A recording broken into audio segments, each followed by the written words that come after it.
Hi everyone, welcome to our video about the current 2022 FIFA World Cup in Qatar. Today, we want to talk about the University of Oxford study in which a mathematician forecast the Qatar 2022 football winner. As a data lab, we want to explain how we did it, what we think about it, and how predictions may impact people. Let's get started. First, we need to talk about what Joshua, the person who did the study, wanted to do. He tried to predict the World Cup winner, simulating every single game. To do this, he used a tool called the XG, expected goals. That is a measure of how likely a shot is in a football match. To get this value for each country, we need to calculate the XG from all the games in the last 4 years and then average them. After that, every country of the World Cup will have an associated XG. Then Joshua had to go from that XG to a score in a football match. In other words, from XG to G, there is a number of goals a selection will score during a game. How did he do that? He did that with a probability distribution, in this case, a Poisson distribution, with the XG as an input. With this, we can calculate the probability of scoring X number of goals during a match. For example, as we can see in this image, with a low XG, in this case 0.71, we will have this distribution. That team will have a probability of almost 50% of score 0 goals. And for example, if we increase the XG to 4.68, that team will have a chance of almost 20% to score 4 goals. With all of this, every team will have an associated probability distribution, and we can start to simulate every match. However, we need to consider that we are working with probability distributions. So Joshua simulated all the tournament almost 100,000 times. And finally, he kept the result that were most frequent. As we can see here, this is the result all simulating the entire tournament. We see that Germany has the ability of winning the World Cup. However, Joshua and the football experts noticed that maybe the assumption was bad because there are some unexpected teams with high winning probabilities. So the problem was when calculating the XG of every match. They are not considering the strength of the rival. For example, it's different to score 10 goals against Mongolia than score 10 goals against France, the current champion. So what Joshua did here was to scale the XG based on the team's strength. For example, we know that France is stronger than Mongolia. To know this variable, he used a website called Elo Ratings, which has been tracking football ratings for a very long time. So when a high-ranking team beats a low-ranking team, the XG will not be so high. But for example, if a low-ranking team beats a high-ranking team, you will have more XG. For example, in this World Cup, Saudi Arabia against Argentina. Finally, in this image, we can see that the winner of the World Cup will be Brazil, based on the data I just mentioned. You can find different opinions on any website, but this is our position. Joshua has a good outcome in his model because according to all parameters that he included was really successful.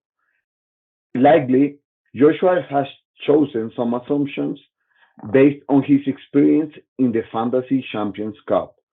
If you know, in website in England, you can subscribe and participate in this Fantasy Champions Cup and create your own team and participate with other people worldwide.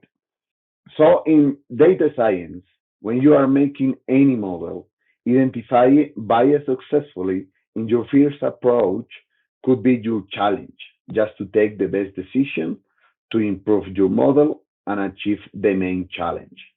And Joshua showed in his description of his first model that an outcome based on only XG has a lot of bias. How does Joshua identify if any bias exists? Basically, with his experience. When you are creating any model in data science, you have to know a business problem. And he leveraged in his football knowledge. So if you don't have plenty of knowledge about the specific business, the model outcomes will have huge mistakes. The risk increase when you pretend to make assumptions without the correct knowledge. Predict models need to avoid wrong decisions because we would like to have the best approach to a specific situation. Finally, in this specific experiment in football, any parameter affects the final score. The main reason behavior between two teams works like the chaotic model. Any variable of this chaotic model affects the system and will change the final outcome. Joshua just includes some variables in his description, but anyone in other experiment can include other parameters such as weather, player injuries, managers' decisions, etc. And you can improve again and again your model. But football is influenced by so many factors that it's hard to predict something for sure. Well, while the team was looking in social media at the impact this study has on football fans, it was evident how people expected this prediction to be highly reliable. Why? The University of Oxford is one of the most prestigious universities in the world, and anyone will think that the prediction they got is totally accurate, and therefore it will be the final outcome in this tournament, definitely. However, the study generated discussion within the team, and we hope you will also discuss the following points with us in the comment section below. The first one is the authority bias. This bias is the tendency to be influenced by the opinion of an authority figure, in this case, the University of Oxford.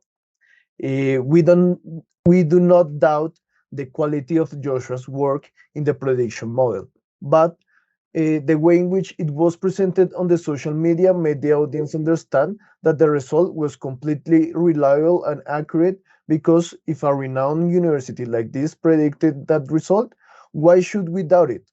That's why one of the comments on Twitter shows its disagreement with the university by publishing this tweet without any kind of clarification on the scope of the study and its limitations. What do you think about it? Does the post presented on Twitter invite the audience to read and understand the scope of the study? Another thing is good intentions and unintended consequences. One of the premises of technological progress is to work for a better future. But sometimes, when developing technology, we ignore the possible adverse consequences that it can bring to people. Sometimes we don't stop to think about whether what we do can harm others. So, are these types of predictions only at the service of football fans? Wouldn't the sports betting companies take advantage of the fans with this information? Can these predictions influence the final result of matches or the players' behavior? And finally, if there was a totally accurate and reliable predictive model, would it be worth it? Would it contribute to humanity or the sports itself? Would we miss out on the excitement of these tournaments? Would it end the competitiveness of the sport, or at the contrary, would it boost it? So, thank you all for watching us. Please like the video if you like it, subscribe to our channel, and comment what do you think about the predicting models and our final thoughts. See you in our next video. Bye.